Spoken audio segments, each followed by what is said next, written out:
మంజల్ సింగ్ టాక్స్కి స్వాగతం సుస్వాగతం. రామాయణంది ఒక మహాకావ్యం. వాల్మీకి నిజంగా ఆ క్యారెక్టర్ని ఎలా డిజైన్ చేసాడు, అంత అద్భుతంగా ఆ కథను రాశాడో చూస్తే ఆశ్చర్యం వేస్తుంటుంది అనమాట.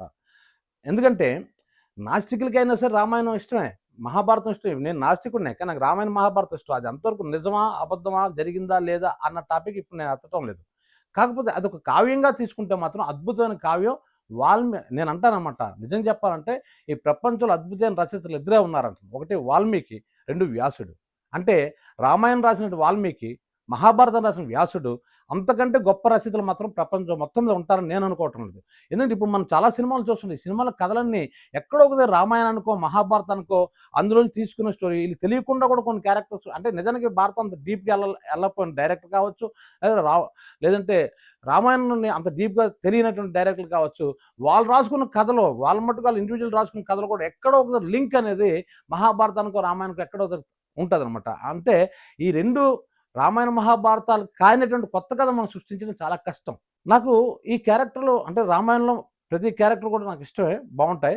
అయితే నాకు రాముడు విషయంలో నాకు 3 కంప్లైంట్స్ ఉన్నాయి. అంటే చాలా మందికి ఇందులో కూడా ఉంటాయి, నాకే కాదు. చూడండి, ముఖ్యంగా వాలిని చంపడం అనేది, చెట్టు చాటు నుంచి చంపడం అనేది ఇప్పటికీ రాముడి మీద వచ్చే విమర్శలో అది అది మెయిన్ విమర్శ అవుతుంది. చూసుకోండి, మనకి సినిమాలో కూడా చూపిస్తుంటాడు. చెట్టు చాటు నుంచి ఎందుకు చంపాడు, ఎదురుగా వెళ్ళి చంపొచ్చు కదా, చంపలేనప్పుడు ఆగిపోవచ్చు కదా, మరి ఇది అధర్మం కదా, ధర్మానికి ప్రతీక రాముడు.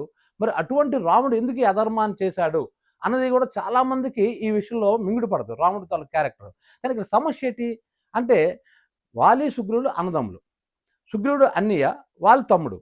సుగ్రీవుడు ఏం చేశాడు, తమ్ముడిని రాజ్యం నుంచి పంపించేశాడు, కానీ అతని భార్యను మాత్రం చెరబట్టాడు. సో ఇటువంటి అన్యాయం చేశాడు కాబట్టి ఈ బాధని మహారాజు అనేటువంటి శ్రీరాముడితో చెప్పుకున్నాడు కాబట్టి అప్పుడు శ్రీరాముడు అతను చంపడానికి చంపడానికి ట్రై చేస్తే ఆయన ఎదురుగా వెళ్ళి ఎవరైనా సరే యుద్ధంగా చేసినట్లయితే ఆ ఎదుర్కొన్న శత్రువు తాలూకు, అంటే అతను ఎవరైతే యుద్ధం చేస్తారో వాళ్ళ తాలూకు బలానంతా కూడా అతను గ్రహించే వరం ఆయనకు ఉంటుంది అనమాట, పవర్ ఆయనకు ఉంటుంది. సో అందుకే రాముడైనా సరే ఎదురుకెళ్ళి యుద్ధం చేయాలంటే కష్టం కాబట్టి అతను కూడా ఓడిపోతాడు. కాబట్టి ఆ విధంగా సుగ్రీవుడికి ఇచ్చిన మాటని అతను నిలబెట్టుకోలేని పరిస్థితి వస్తుంది కాబట్టి చెట్టు చాటు నుంచి కొట్టవలసి వచ్చింది అన్నది పాయింట్ కదా. అయితే ఇక్కడ పాయింట్ ఏంటంటే, సీతాదేవిని రావణాసుడు ఎత్తుకెళ్ళిపోయిన తర్వాత రాముడు వెతుక్కుంటూ సుగ్రీవుడిని కలుస్తాడు. ఐ థింక్ కిష్కింద అనుకుంటాను ఆ రాజ్యం పేరు. ఆ కిష్కింద రాజు ఇతను. సో కలిసిన తర్వాత ఇలా సీతాదేవి తీసుకెళ్ళిపోయాడు రావణాసురుడు, వెతుక్కుంటూ వచ్చానని చెప్తే, నేను నీకు సహాయం చేస్తానని చెప్పి, నేను నీకు సహాయం చేస్తాను, నాకు చిన్న సహాయం మీరు చేయాలి అని చెప్పేసి ఇక్కడ బేరం పెడతాను. నాకు తెలిసిన రామాయణం ఇది ఏంటంటే, నువ్వు నన్ను రక్షించినట్లయితే, నా అన్న నుంచి నన్ను రక్షించినట్లయితే, నా భార్యను విడిపించినట్లయితే నేను నీకు సహాయం చేస్తాను అని అంటాడనమాట. అంటే దానికి రాముడు సిద్ధపడి ఆ యుద్ధం చేయడం, చెట్టు చాటు నుంచి కొట్టడం, ఇవన్నీ జరుగుతాయి. ఇక్కడ పాయింట్ ఏంటంటే, తన భార్యను వెతకడం కోసం హెల్ప్ చేశాడు కాబట్టి అతను చెట్టు చాటు నుంచి కొట్టాడా అంటే కాదు. కాకపోతే ఎదురుగున్న మనిషి తలకు శక్తిని లాక్కునే వరం ఉంది కాబట్టి, ఇంకో వీలు లేక, జై చిరంజీవి సినిమాలో ఆ డైలాగ్ చెప్తాడు, చిరంజీవి చెప్తాడు, రాముడు చెట్టు చాటు నుంచి ఎందుకు కొట్టాడు వాళ్ళని అంటే, చేతకాక కాదు వీలు కాక అంటాడు. కరెక్టే, కానీ కొట్టి అతను రక్షించిన తర్వాత రాముడు ఆ సుగ్రీవుని తాలూకు హెల్ప్ తీసుకోకుండా ఉంటే బాగుంటుంది. అతను అధర్మంగా ప్రవర్తించాడు కాబట్టి వాళ్ళని చంపాలి, అది ధర్మమే. ఎదురుగా వెళ్ళి చంపడం కుదరదు కాబట్టి చెట్టు చాటు నుంచి కొట్టాడు, అది ధర్మమే. కానీ తనకు హెల్ప్ చేస్తున్నాడు కాబట్టి ఇతను చెట్టు చాటు నుంచి కొట్టినట్టు అయింది. అతను చెట్టు చాటు నుంచి కొట్టడం వెనక అతని ఉద్దేశం ఏంటి అంటే, అధర్మం చేశాడది కరెక్టే, కానీ అధర్మం చేశాడు కాబట్టి చంపానంటే అంతవరకు ఓకే. కానీ ఆ తర్వాత ఇతను సహాయం తీసుకోవడం వల్ల ఏం జరిగిందంటే, అప్పుడు స్టోరీ తాలూకా ఆ క్యారెక్టర్ తాలూకా ఇది ఎలా మారిందంటే, నేను నీ భార్యను రక్షించాను, మీ అన్న నుంచి నీ రాజ్యాన్ని రక్షించాను కాబట్టి నువ్వు నాకు హెల్ప్ చేయు అన్నట్టుగా వచ్చింది ఇది. అలా కాకుండా అతను చంపడం వరకు ధర్మం అక్కడి వరకు పాటించి తర్వాత అతను హెల్ప్ చేయడానికి వస్తే, వద్దు ప్రజలంతా అప్పుడు నా గురించి ఏమనుకుంటారంటే, నువ్వు నాకు హెల్ప్ చేస్తున్నావు కాబట్టి నేను నీకు ఆ సహాయం చేసినట్టు వస్తుంది, కాబట్టి ఇక్కడ ధర్మం తప్పినలాగా ప్రజలు భావించడానికి అవకాశం ఉంది అని రాముడు చెప్పి అతని సహాయం తీసుకోకుండా ఉండుంటే బాగుండేది అని నా అభిప్రాయం. ఇది ఎంతవరకు కరెక్ట్ ఉంది కేవలం నేను లాజికల్గా ఆలోచించి చెప్తుంది, ఇక్కడ రాముని విమర్శించడం గట్ట కాదు. అంటే అలా రాముడు చేస్తుంటే ఇంకా బాగుండేది, ఇంకా ఆ క్యారెక్టర్ ఇంకా ఎలివేట్ అయి ఉండేది అన్నది ఒకటి. రెండోది ఏంటంటే, ఒక చాకలవాడు సీతాదేవిని నిందించినప్పుడు అతను అగ్నిప్రవేశం చేయమంటాడు. ఎందుకంటే రావణాసుడు ఏమో చెరబట్టాడేమో అంటే సీతాదేవి క్యారెక్టర్ని నాశనం చేశాడేమో అని అతను నింద వేసినప్పుడు ప్రాతిపత్యాన్ని రుజువుపరచుకోవడం కోసం ప్రజలందరికీ సీతాదేవి ఎంత గొప్పదో చెప్పడం కోసం అగ్నిప్రవేశం చేయమంటాడు సీతాదేవి. సీతాదేవి అగ్నిప్రవేశం చేస్తుంది. కరెక్టే. అంటే 14 సంవత్సరాలు భర్త నుంచి దూరంగా ఉన్న ఆవిడ తప్పు చేసిందని ప్రజలు అనుకుంటారని ఆల్రెడీ ఒకడు నింద వేశాడని, ఆ నింద నుంచి సీతాదేవి తాలూకు క్యారెక్టర్ ఎలివేట్ చేయడం కోసం రాముడేమో నాకు అగ్నిప్రవేశం చేయమంటాడు. కరెక్ట్. అప్పుడు సేమ్ ప్రాబ్లం ఇటు కూడా ఇంక రేపు ఉదయం ఎవడనంటే సీతాదేవి రావణాసురుడు తీసుకెళ్ళిపోయిందా రాముడు అయోధ్యలో తప్పు చేసి ఉంటాడేమో అని ఎవడన్నా నింద వేస్తే అప్పుడు ఏంటి పరిస్థితి? అంటే ఇద్దరు భార్యాభర్తలు దూరంగా ఉన్నారు కదా! మరి దూరంగా ఉండబట్టి నిందేశాడు. మరి రాముడికి సీత దూరంగా ఉంటే సీతకు రాముడు దూరంగా ఉన్నట్టే కదా! మరి రాముడు కూడా తప్పు చేసి ఉంటాడనే డౌట్ ఇంకోడికి వచ్చిందనుకో, అప్పుడు ఆడు నిందేస్తే అప్పుడు రాముడు చేయవలసిన పని ఏంటంటే ప్రజలతోటి నా భార్య మీద నింద వేశారు, ఆవిడ ప్రాతినిధ్యాన్ని నిరూపించాలి, కాబట్టి నేను అగ్నిప్రవేశం చేయమని. అట్ ద సేమ్ టైం ప్రజలకు ఏమో ఎక్కడో డౌట్ ఉండొచ్చు నా మీద కూడా, కాబట్టి ఇద్దరం కలిపి చేస్తాం అని అనుంటే ఇంకా రాముడు క్యారెక్టర్ ఇంకా హైలైట్ అయిపోయి ఉండేది. అలాగని చేసి ఉంటే ఇద్దరు కలిసి, అంటే మిమ్మల్ని ఎవరు అనుమానించలేదు కదా, అంటే అనుమానించకపోయినా నా భార్య నేను ఎవడో అనుమానించాడు, నేను రుజువుపరచవలసిన పరిస్థితి వచ్చింది కాబట్టి రాజుగా కూడా. సో అలాగే నేను కూడా రాజుగా తప్పు చేయకూడదు కాబట్టి, నేను తప్పు చేసిన ఎవరికైనా అనుమానం రేపైనా రావచ్చు కాబట్టి అదేదో ముందే మీ ఇద్దరు కలిపి అగ్నిప్రవేశం చేస్తా అని చెప్పుకుంటే ఇంకా బాగుండేది. ఇదొకటి. రెండో కంప్లైంట్ రామాయణంలో, రాముడి మీద కాదు, నాకు రామాయణం రచన మీద.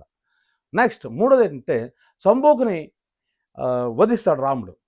అది మాత్రం నాకు చాలా దారుణం అనిపించింది. ఎందుకంటే ఒక బ్రాహ్మణుడు వచ్చి, రాముడు రాజు కదా, మహారాజు కదా, బ్రాహ్మణుడు వచ్చి మన రాజ్యంలో, మీ పరిపాలనలో ఎక్కడో అధర్మం జరుగుతుంది, అందుకే నా కొడుకు చనిపోయాడు అని అంటాడు ఆ బ్రాహ్మణుడు వచ్చి. అప్పుడు రాముడు ఏం చేస్తాడంటే ఎక్కడ అధర్మం జరుగుతుందని రాజ్యం అంతా తిరుగుతాడు, ఎక్కడ అధర్మం జరుగుతుంది. అక్కడ ఒక అడవిలోని సంభోగుడు అన్న ఆయన తపస్సు చేస్తుంటాడు అన్నమాట. అప్పుడు ధర్మం ప్రకారం, నాటి కాలం కులధర్మం ప్రకారం అతను శూద్రుడు తపస్సు చేయకూడదు. శూద్రుడు తపస్సు చేశాడు కాబట్టి బ్రాహ్మణుడు తన కొడుకు చచ్చిపోయాడు అని బ్రాహ్మణుడు, అంటే ఎక్కడో అధర్మం జరుగుతుంది, ధర్మానికి అన్యాయం జరుగుతుంది అని రాముడికి ఎప్పుడైతే ఫిర్యాదు చేశాడు, రాముడు వెతుక్కుంటూ వెళ్తే సంభోగుడు తపోదీక్ష చేస్తుంటాడు, చాలా తీవ్రమైన దీక్ష చేస్తుంటాడు, తపస్సు చేస్తుంటాడు. అది చూసి అప్పుడు రాముడేమో ఇతను శూద్రుడు కాబట్టి, శూద్రుడు తపస్సు చేయడానికి వీలు లేదు కాబట్టి అతను వధిస్తాడనమాట. వధించిన తర్వాత ఈ ఎవరైతే చనిపోయాడు ఈ బ్రాహ్మణుడు కొడుకు, అతను బ్రతుకుతాడనమాట. ఇది ఉత్తరాఖండ్లో ఉంది, రామాయణ ఉత్తరాఖండ్లో ఉంది. అయితే ఇక్కడ బాధాకరం ఏంటంటే రాముడు చేయవలసిన పని, కొడుకు అంటే బ్రాహ్మణుడు కొడుకు చనిపోయాడు కాబట్టి అక్కడ శూద్రుడు తపస్సు చేయబట్టి ఇక్కడ చచ్చిపోయాడు అని నిర్ణయానికి వచ్చి ఆ సంభోగుని చంపడం అనేది అది నాటి కాలంలో ధర్మమేమో. అప్పటి ధర్మాల ప్రకారం, ధర్మశాస్త్రాల ప్రకారం శూద్రులు తపస్సు చేయకూడదని ధర్మం ఆ రోజు ఉండుంటుంది. అయితే రాముడు ధర్మనిరత కలవాడు కాబట్టి, ధర్మాన్ని రాజుగా అతను పాటించాలి కాబట్టి చంపాడు అనేది రామాయణంలో ఉన్నప్పటికీ కూడా ఎందుకు ఇది నాకు అన్యాయం అనిపిస్తుంటుంది అనమాట. అలా కాకుండా అదే బ్రాహ్మణుడికి కొద్దిగా బ్రెయిన్ వాష్ చేయాల్సిందే. అరే నాన్న, ప్రతి వాళ్ళ ఎవరో ఒకరు చచ్చిపోతారు, ఈ రకం రేపని చచ్చిపోతారు కదా, ఎక్కడో శూద్రుడు తపస్సు చేయడం వల్ల నీ కొడుకు చచ్చిపోవడం అనడం అసలు ఎక్కడ కూడా అందటం లేదు. సో అని అతను నచ్చ చెప్పడం, అతను జ్ఞానాన్ని ఇవ్వడం రాజుగా. రాజు అంటే అతను చంపేయటం కాదు, ఇలాంటి అమాయకంగా క్వశ్చన్ వేసిన వాళ్ళకి వాళ్ళ జ్ఞానం ఇవ్వాల్సిన బాధ్యత కూడా రాజు మీద ఉంటుంది కాబట్టి రాజు అతను చంపకుండా ఉంటే బాగుండేది. నాకు రామాయణంలో నచ్చనటువంటి ఈ 3 అంశాలే ఉన్నాయి. ఈ 3 అంశాలు మాత్రం నాకు మనసులో ఎప్పుడు తెలుస్తుంటుంది అనమాట. ఎందుకు ఈ చెట్టు చాటు నుంచి కొట్టాడని, కానీ ఇతను కూడా అగ్నిప్రవేశం చేస్తుంటే బాగుండేది కదా, సంభోగుని ఎందుకు వధించాడని, ఈ 3 విషయాల్లో రాముడు అలా చేయకుండా ఉండుంటే రాముడి క్యారెక్టర్ ఇంకా తరతరాలు ఇంకా ఇంకా ఇంకా ఆయన ఇంకా ఎక్కువ ధర్మప్రభుని ఇంకా పూజించడానికి అవకాశం ఉంటుంది. ఏమాత్రం విమర్శలు కూడా రాముడి మీద లేకుండా ఉండుంటాయి. లేకపోతే ఎక్కువ విమర్శలు దీని మీద వస్తుంటాయి చూసుకోండి. సో ఆ విమర్శలు లేకుండా ఉండడానికి ఆ 3 పనులు చేయకుండా ఉండుంటే రాముడు చాలా బాగుండేదని, ఆ రామాయణం అలా రాసి ఉంటే బాగుండేది అని నా అభిప్రాయం. ఈ వీడియో మీకు నచ్చినట్లయితే మన్యాల శ్రీను టాక్స్కి లైక్ చేయండి, షేర్ చేయండి, సబ్స్క్రైబ్ చేయండి.